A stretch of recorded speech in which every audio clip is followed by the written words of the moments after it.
Hey, Liam Ward here at LearnTheHarmonica.com.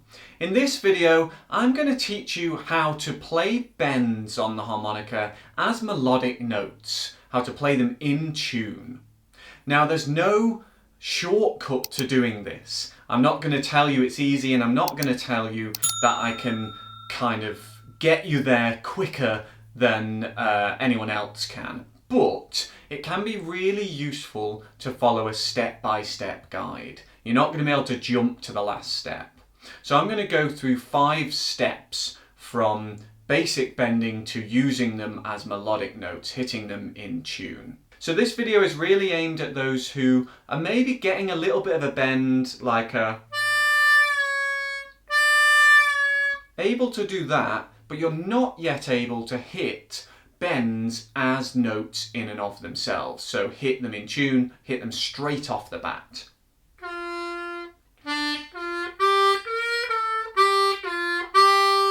Well, some of those notes were bends because I've got that muscle memory and I know what I'm doing. So the most important thing to start with before we get onto the 5 steps is to make sure you've got a tuner, a chromatic tuner, because you need a reference point for these notes. I'll put a link in the description to a recommended tuner, and it's also important that you know what notes you're aiming for. So you'll need a diagram of your harmonica with the notes available by bending. So I'll include in the description a link to a summary of this lesson, and within that I'll put a diagram of a C diatonic harmonica, just like my special 20 here, and it'll tell you which notes you're aiming for. Therefore you can use the reference point of the note against the tuner as you're doing the steps we're going to look at. If I've already got ahead of you and you're thinking, oh, I just want to know how to bend in the first place, check out the description because there's links to my YouTube lessons on simply getting a bend for the first time. You'll need that before you need this lesson.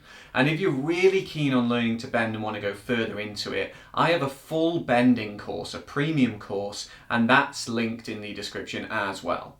Okay, so what is step 1?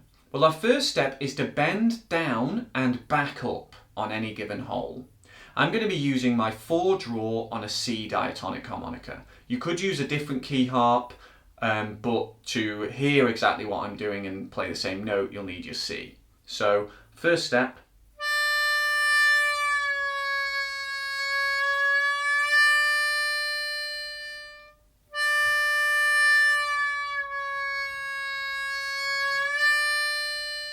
Okay, so in doing at this moment what I would just call kind of bottoming out that hole. So just trying to get it to go down and back up.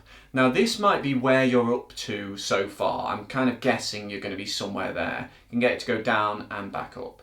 So you should have the muscle memory available to achieve that change of shape. Now step 2 is to bend down and hold that note. So at this point we'll need our tuner. We're not just trying to get the note to go as far as it will, or the hole to go as far as it will, because it will actually go slightly flat of the bend we want to get. So, when you're bending that note down, each bend you can get will allow you to play a tone which is between the draw note and the blow note. So that kind of grey area between the bending sound is when it's sliding between those kind of, that area, that sliding scale, if you like, of tones. Which means that you can get closer to the blow note than the draw note. So you can kind of bend past a half step, a semitone.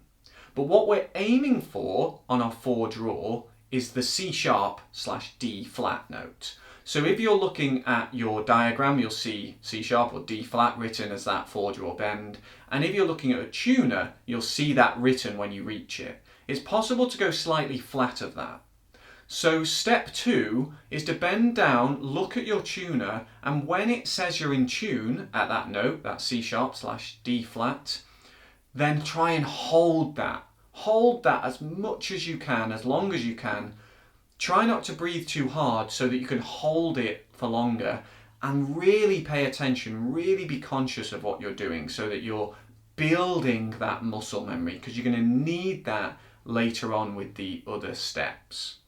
Of course, I'm talking about the 4 draw. If you're using the other holes, and specifically if you're using 2 or 3 draw, there are multiple notes. So 2 draw, you've got 2 extra half steps. 3, you've got 3 extra half steps. So with each of those, you'd have to choose which note you're holding. So for example, with the 2 draw, you could bend down to the F sharp / G flat. That's the first bend, so you'd be holding there. Or you could go further and go to the F and hold that F. They would be 2 different exercises, 2 different versions of our step 2. Step 3 is to bend down and hit the intended note intermittently. So for example,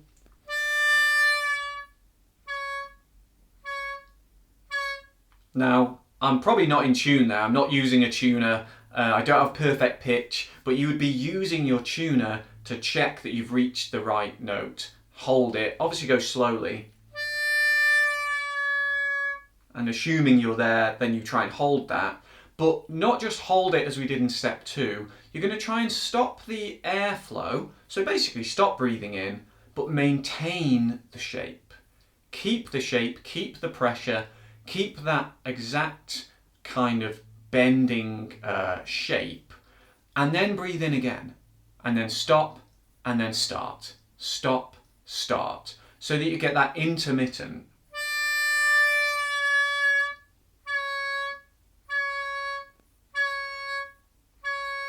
And what this is doing is we're still keeping that muscle memory and trying to maintain that, but by stopping the airflow, it's kind of a halfway house between step 2 and then our next step, step 4, which we'll look at in a minute. So we're getting used to this idea of not having to know that shape perfectly straight off the bat, but having to keep it when we're not playing a note, when we're not breathing in. So it's a test of trying to be really precise with that shape, not changing it even when we're not breathing in. Because step 2, you kind of know if you let it go a bit because the note will change. But if you stop breathing in, you've got to be so precise, know it inside out. Otherwise, when you come back to breathing in again, starting the note again, you will have lost it. You'll either have gone flat or sharp or lost the bend completely.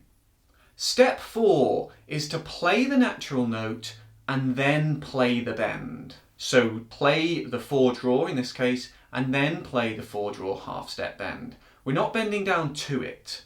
What we're going to try and do is play the natural note, then stop, and then plug in that bend. So this is the first step, really, where we're trying to use the muscle memory to hit the note, as I call it, straight off the bat. So without bending down to it. So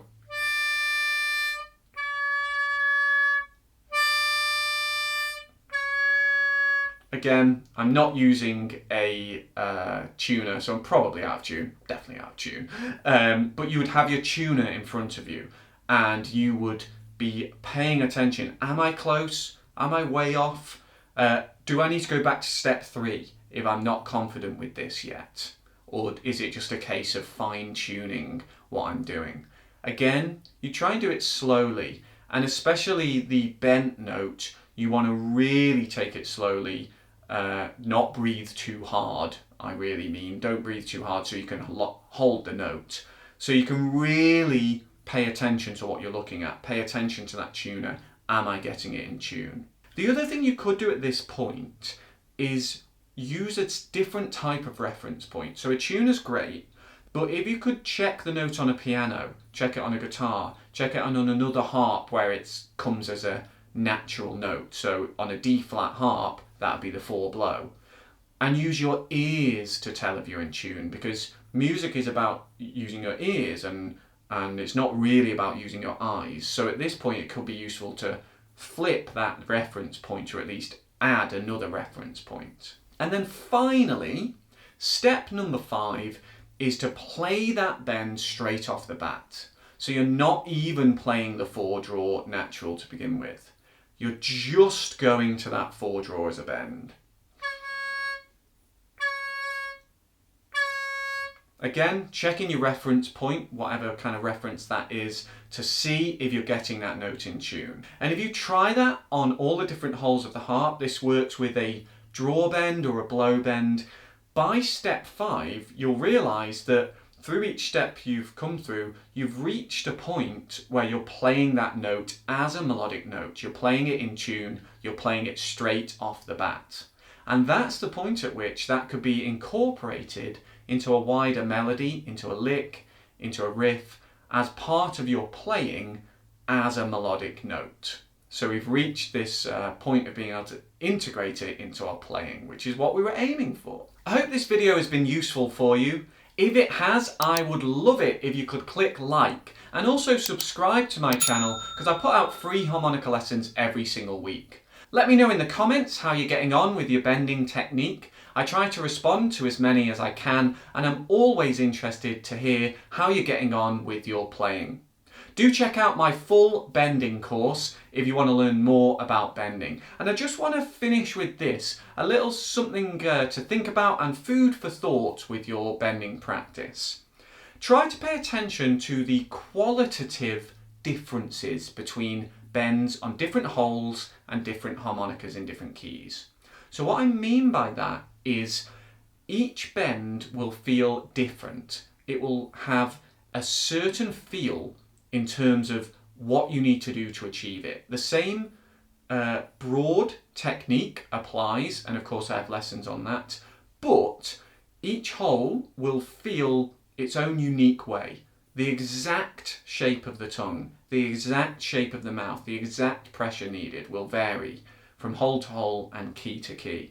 And if you want to learn to play each of these bends in tune as melodic notes, you need to be aware and mindful of those differences from holes and from different keys of harp. I wish you the best of luck with this, and I'll see you again soon for another lesson. Cheers.